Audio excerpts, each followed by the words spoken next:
اللہ کے نام سے شروع کرتا ہوں جو بڑا مہربان نہایت رحم والا ہے۔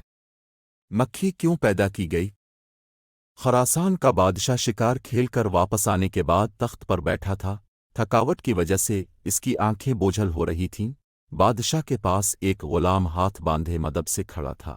بادشاہ کو سخت نیند آئی ہوئی تھی، مگر جب بھی اس کی آنکھیں بند ہو تو ایک مکھی آ کر اس کی ناک پر بیٹھ جاتی تھی، اور نیند اور بے خیالی کی وجہ سے بادشاہ غصے سے مکھی کو مارنے کی کوشش کرتا، لیکن اس کا ہاتھ اپنے ہی چہرے پر پڑتا تھا اور وہ ہڑبڑا کر جاگ جاتا تھا۔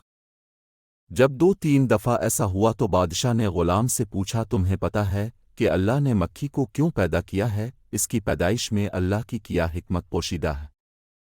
غلام نے بادشاہ کا یہ سوال سنا تو اس نے ایسا جواب دیا جو سنہرے حروف سے لکھے جانے کے قابل ہے۔ غلام نے جواب دیا، بادشاہ سلامت، اللہ نے مکھی کو اس لیے پیدا کیا ہے کہ بادشاہوں اور سلطانوں کو یہ احساس ہوتا رہے کہ وہ خود کو کہیں خدا نہ سمجھ بیٹھیں، کیونکہ وہ خود سے ایک مکھی کو بھی قابو نہیں کر سکتے۔